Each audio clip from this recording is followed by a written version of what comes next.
नमस्कार, मी प्राध्यापक डॉक्टर विकास खिलारे आपल्या सर्वांचं भविष्यवाणी कार्यक्रमामध्ये पुन्हा एकदा स्वागत करतो। आपण मागील भागामध्ये रवीचं मकर राशीतील गोचर भ्रमण व त्याची पहिल्या 6 राशीच्या लोकांना काय फळे मिळतील किंवा हा महिना कसा राहील मी तुम्हाला सांगितलं।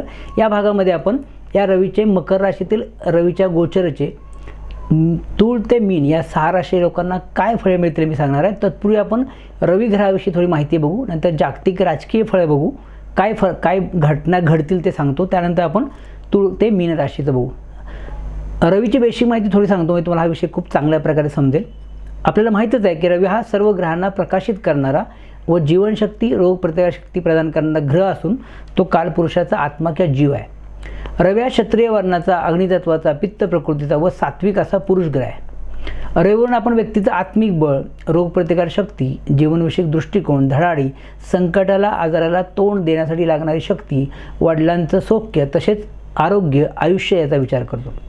रवी हा सर्व ग्रहांचा राजा असल्यामुळे रवीच्या अंमलाखाली सरकार, शासन, सत्ताधारी पक्ष, राजकारणी लोक, उच्चपदस्थ लोक, सरकारी नोकरदार, न्यायी संस्था, त्याचबरोबर व्यक्तीला मिळणारा अधिकार, मान सन्मान, उच्च पद, प्रतिष्ठा आणि मोठा पैसा या सगळ्या गोष्टी पाहतो। रवीला गोचरीने एका राशीतून दुसऱ्या राशीत जाण्यासाठी 1 महिना लागतो, म्हणजे रवी हा सर्वसाधारणपणे एका राशीमध्ये 1 महिना राहतो। रवीच्या गोचरचा विचार केला तर रवी जेव्हा गोचरीने आपल्या राशीला 3रा, 6वा, 10वा आणि 11वा येतो तर तो अतिशय शुभ फलदायी होतो। या उलट रवी जेव्हा आपल्या राशीला 4था, 8वा आणि 12वा येतो तेव्हा तो अतिशय अशुभ फलदायी ठरतो। इतर गोचर मात्र मध्यम फळ देतं। असा रवी गोचरीने 14 जानेवारी रोजी धनु या राशीतून मकर या आपल्या शत्रूच्या म्हणजे शनीच्या राशीमध्ये प्रवेश करणार असून तेथे तो 12 फेब्रुवारी 26 पर्यंत राहणार आहे।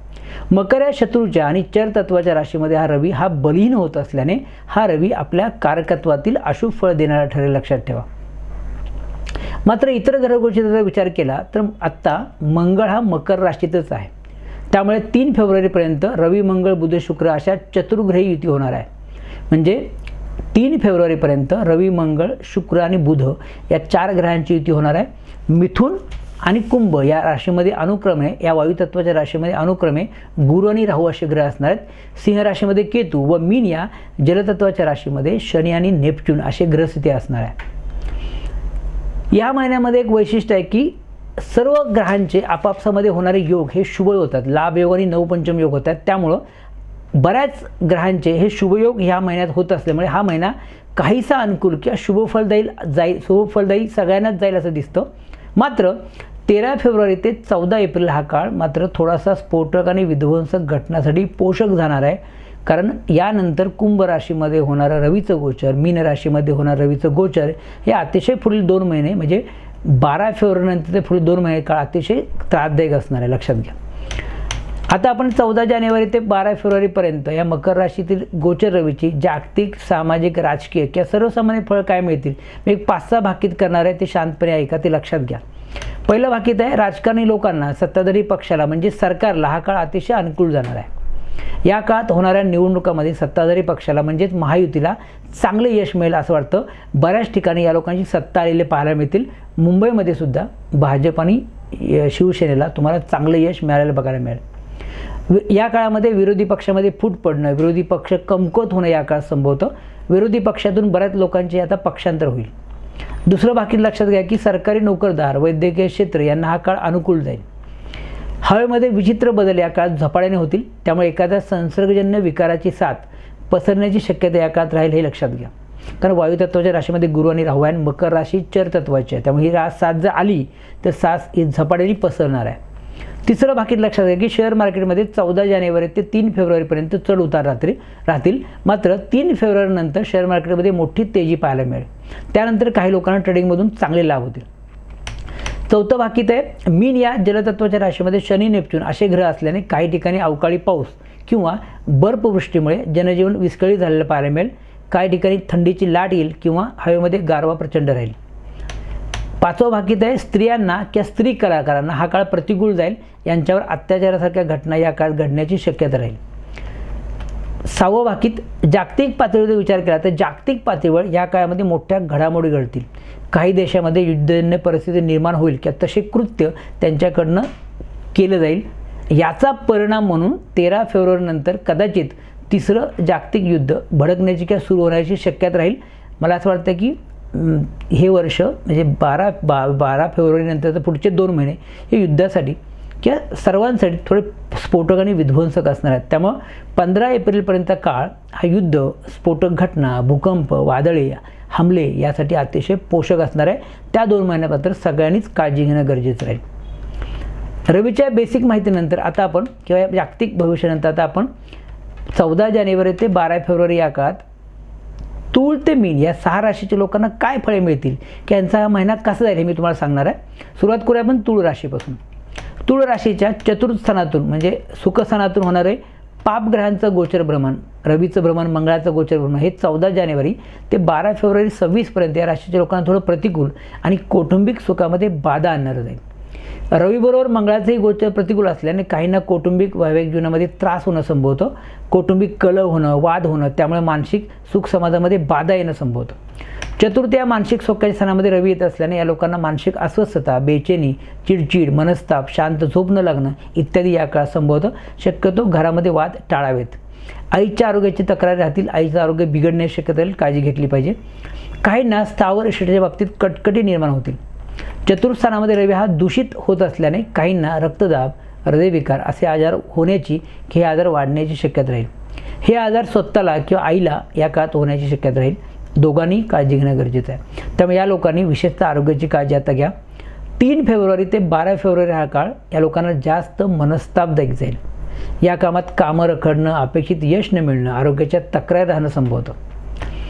कोणत्या दिवसांना जास्त खराब जातील तर या राशीच्या लोकांना विशेषतः 19, 20, 28, 29 जानेवारी व 5, 6, 7 फेब्रुवारी हे दिवस मानसिक अस्वस्थता, चिंता देणारे जातील. या काळात या लोकांनी शांत आणि संयमी राहावं.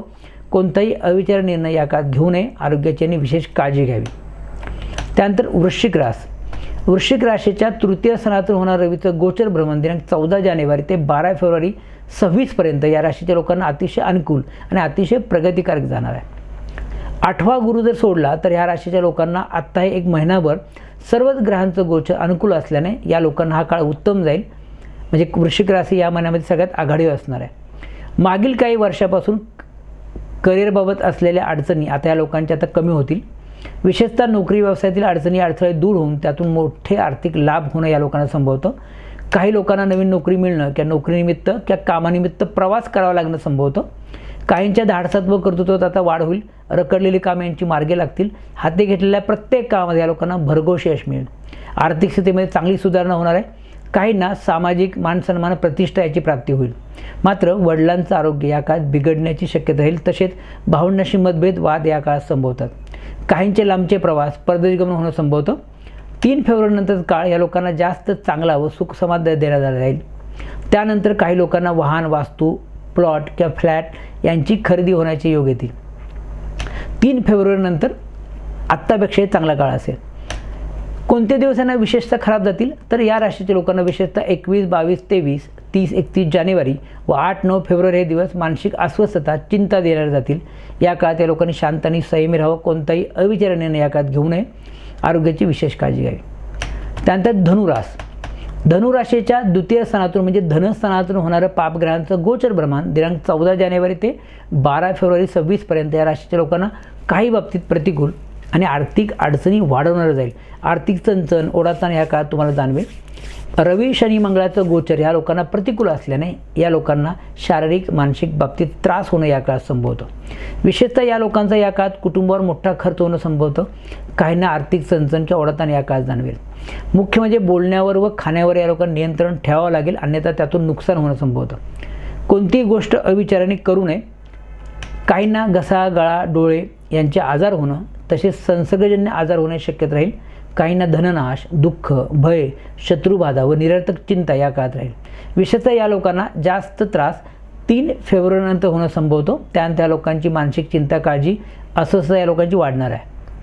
कोणत्या दिवसांना जास्त अशुभ जातील तर या राशीच्या लोकांना विशेषतः 14, 15, 23, 24, 25 जानेवारी व 1, 2, 10, 11, 12 फेब्रुवारी हे दिवस मानसिक अस्वस्थता, चिंता देणारे जातील. या काळात या लोकांनी शांत आणि संयमी राहावं. कोणताही अविचारी निर्णय या काळात घेऊ नये. आरोग्याची विशेष काळजी घ्यावी. त्यानंतर मकर रास.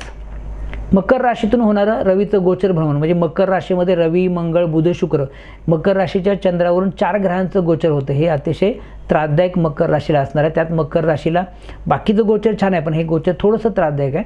त्यामुळे 14 जानेवारी ते 12 फेब्रुवारी 26पर्यंत या राशीच्या लोकांना थोडा मनस्ताप या काळात होण्याची शक्यता राहील.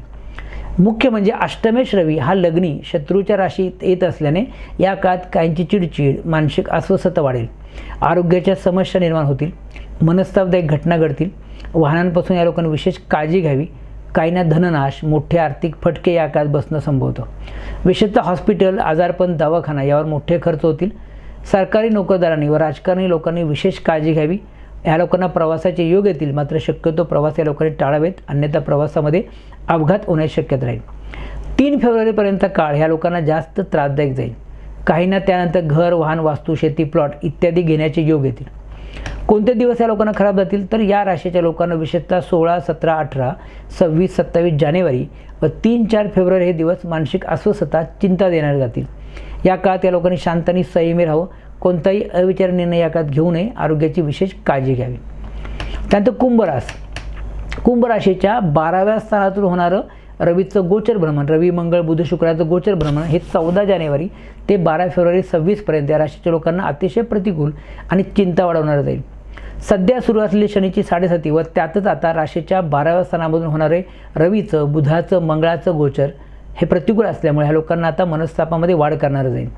काहींना या काळामध्ये आर्थिक नुकसान होणं, अनावश्यक मोठे खर्च होणं, तसेच सतत मानसिक अस्वस्थता, चिंता, काळजी राहणं इत्यादी संभवतं. जोडीदाराच्या आरोग्यावर किंवा आजारपणावर या काळात खर्च होतील. कायद्याचं पालन करावं लागेल ह्या लोकांना, अन्यथा कायद्याचं पालन जर नाही केलं तर काहींना या काळामध्ये कोर्ट कचेरी, मानहानी, बदनामी होणं संभवतं. नोकरी व्यवसायामध्ये नुकसान या काळात संभवतं. काहींना कर्ज होणं किंवा कर्ज न फिटणं, त्यातून मनस्ताप होणं संभवतं. या काळात या लोकांनी कोणतीही गुंतवणूक करू नये किंवा खरेदी करू नये. पैसे जपून वापरावेत. शक्यतो लांबचे प्रवास, ट्रिप या काळात टाळावी. काहींना भागीदारी व्यवसायामध्ये वाद होणं, नुकसान होणं संभवतं. प्रत्येक कामामध्ये विलंब, अपयश, अडचणी या काळात जाणवतील. सरकारी नोकरदारांनी व राजकारणी लोकांनी या काळात विशेष काळजी घ्यावी. मात्र बुधाच्या विपरीत राजयोगामुळे काहींना चांगला पैसा मिळेल किंवा एखादी मोठी गुंतवणूक यांच्याकडनं केली जाईल. ही एक चांगली गोष्ट आहे. कोणते दिवस यांना खराब जातील तर या राशीच्या लोकांना विशेषतः 19, 20, 28, 29 जानेवारी व 5, 6, 7 फेब्रुवारी हे दिवस मानसिक अस्वस्थता, चिंता देणारे जातील. या काळात या लोकांनी शांत आणि संयमी राहावं. कोणताही अविचारी निर्णय या काळात घेऊ नये आणि आरोग्याची विशेष काळजी घ्यावी. त्यानंतर राशीचक्रातली शेवटची रास म्हणजे मीन रास. मीन राशीच्या लाभ स्थानातून म्हणजे 11व्या स्थानातून होणारं रवीचं गोचर भ्रमण दिनांक 14 जानेवारी ते 12 फेब्रुवारी 26पर्यंत या राशीच्या लोकांना अतिशय अनुकूल आणि लाभदायक जाणार आहे. मात्र सध्या सुरू असलेली शनीची 7.5, गुरुचं 4थ्या स्थानातून 4था गुरु किंवा 4थ्या स्थानातलं गोचर व 12वा राहू हे गोचर प्रतिकूल असल्याने काही बाबतीत या लोकांना मनस्ताप होणं संभवतं. मात्र हा 1 महिना या लोकांना जरी बाकी गोचर खराब असलं तरी हा महिना या लोकांना काहीतरी यश देऊन जाईल. लाभातील रवी, मंगळ, बुध, शुक्रामुळे मागील काही महिन्यापासून होत असलेल्या त्रासातून या लोकांची आता मुक्तता होईल. या रवीमुळे काहींना नोकरीमध्ये प्रमोशन होणं, पगारवाढ होणं संभवतं. तसेच नोकरीच्या शोधात असणाऱ्या लोकांना या काळात नोकरी मिळण्याची शक्यता राहील. आर्थिक स्थितीमध्ये आता या लोकांची सुधारणा होईल. एखादं रखडलेलं काम आता मार्गी लागेल. वैवाहिक व कौटुंबिक सौख्य या लोकांना उत्तम लावेल. मात्र असं असलं तरी मित्रमैत्रिणीमध्ये गैरसमजातून वाद संभवतात. शक्यतो या लोकांनी मोठं धाडस टाळावं. कोणतीही गुंतवणूक या खरेदी या काळात करू नये. 3 फेब्रुवारीनंतरचा काळ पुढील 2.5 महिने या लोकांना अतिशय त्रासदायक जाणार आहे. त्यामुळे 3 फेब्रुवारीनंतर या लोकांनी काळजी घेणं गरजेचं आहे. यासाठी या लोकांनी आत्तापासूनच आर्थिक नियोजन करून ठेवावं. कोणत्या दिवसांना जास्त खराब जातील तर या राशीच्या लोकांना विशेषतः 21, 22, 30, 31 जानेवारी व 8, 9 फेब्रुवारी हे दिवस मानसिक अस्वस्थता, चिंता देणारे जातील. या काळात या लोकांनी शांत आणि संयमी राहावं. कोणताही अविचारी निर्णय या काळात घेऊ नये. आरोग्याची विशेष काळजी घ्यावी. आत्तापर्यंत मी ज्या राशींना हे गोचर सांगितले आहे, ज्या राशीच्या लोकांना हे गोचर खराब आहे त्या लोकांनी काय उपाय करावेत मी तुम्हाला आता सांगतो. ते उपाय जर तुम्ही मनापासून केले तर नक्कीच हा त्रास कमी होईल. पहिला उपाय असा आहे की गायत्री मंत्राचा जप रोज सकाळी 11 वेळा मनातल्या मनात करा. त्यानंतर रवीचा एक ग्रंथोक्त मंत्र आहे, जपा कुसुम संकाशम काश्यपेहम महद्युतीम तमो अरिम सर्व पापघ्नम प्रणवतो अस्मिन दिवाकरम. या मंत्राचा रोज 1 माळ जप करा. ज्यांना हा मोठा मंत्र म्हणणे शक्य नाही त्यांना एक छोटा मंत्र येतो, ओम ह्रीम ह्रीम सूर्याय नमः किंवा ओम घृणीही सूर्याय नमः या मंत्राचा रोज 1 माळ जप करा. त्यानंतर रोज सकाळी लवकर उठा, सूर्याला अर्घ्य द्या, 12 सूर्यनमस्कार करा, याने तुमचं आरोग्य चांगलं राहील, तुमचा बराच त्रास कमी होईल. मला वाटतं हे रवीचं गोचर किंवा हे मासिक भविष्य तुम्हाला चांगल्या प्रकारे समजलं असेल. एक निवेदन करतो, ज्या लोकांनी अजूनही आपला चॅनल सबस्क्राईब केला नसेल तरी चॅनल सबस्क्राईब करा, लाईक करा आणि सगळ्यात मुख्य म्हणजे हा व्हिडिओ आपले नातेवाईक आप्तेष्ट यांना शेअर करा विसरू नका. त्यानंतर ज्या लोकांना माझ्याकडून ऑनलाईन मार्गदर्शन किंवा कन्सल्टिंग हवं असेल, मी डिस्क्रिप्शनमध्ये माझा व्हॉट्सअप नंबर दिलेला आहे, तुम्हाला व्हॉट्सअप करा, मी नक्कीच तुम्हाला ऑनलाईन मार्गदर्शन करण्याचा प्रयत्न करेन. यानंतर आपण अशाच नवनवीन व्हिडिओ घेऊन एखादा विषय घेऊन आपण त्यावर बोलणार आहोत. तोपर्यंत श्री स्वामी समर्थ.